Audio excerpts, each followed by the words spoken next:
মধ্যপ্রাচ্যের চলমান যুদ্ধের কারণে যুক্তরাষ্ট্রে জ্বালানির দাম হু হু করে বাড়ছে। আর এ কারণে দেশটির অনেক চালক এখন গ্যাস স্টেশনে সঠিকভাবে আগের মতো স্বাচ্ছন্দ্যে তেল কিনতে পারছেন না। বিশেষজ্ঞরা বলছেন, পরিস্থিতি দ্রুত স্বাভাবিক হওয়ার সম্ভাবনা কম, তাই গাড়ি চালানোর সময় কিছু সহজ কৌশল অনুসরণ করলে জ্বালানি খরচ কিছুটা কমানো সম্ভব। মার্কিন অটোমোবাইল সংগঠন এএএ এর তথ্য অনুযায়ী সোমবার যুক্তরাষ্ট্রে গ্যাসের গড় দাম পৌঁছেছে প্রতি গ্যালন $3.72।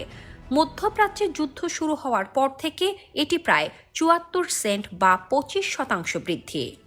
বিশেষজ্ঞরা বলছেন, দৈনন্দিন ড্রাইভিং অভ্যেসে কিছু পরিবর্তন আনলে জ্বালানি খরচ উল্লেখযোগ্যভাবে কমানো যায়। তাদের পরামর্শের মধ্যে রয়েছে মার্কিন অটোমোবাইল সংগঠন এএএ এর সিনিয়র অটোমোটিভ ম্যানেজার ডেভিড ব্যানেট বলেছেন, টায়ারের চাপ কম থাকলে রাস্তায় ঘর্ষণ বাড়ে, ফলে গাড়ি চালাতে বেশি শক্তি লাগে এবং জ্বালানি খরচ বেড়ে যায়। সাধারণত গাড়ির দরজার ভেতরের স্টিকারে বা গাড়ির ম্যানুয়ালে সঠিক টায়ার প্রেসার উল্লেখ থাকে।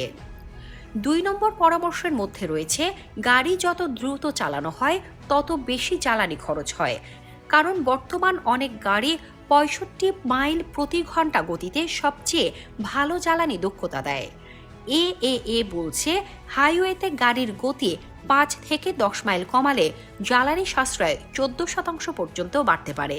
এই ক্ষেত্রে ক্রুজ কন্ট্রোল ব্যবহার করলে গাড়ির গতি স্থির রাখা সহজ হয়। 3 নম্বর পরামর্শ হচ্ছে, ড্রাইভিংয়ের সময় দ্রুত গতি বাড়ানো বা হঠাৎ ব্রেক করা জ্বালানি খরচ অনেক বাড়িয়ে দেয়।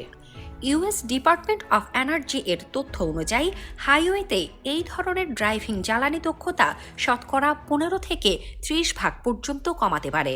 শহরের ট্রাফিকে এটি শতকরা 10 থেকে 40% পর্যন্ত কমাতে পারে।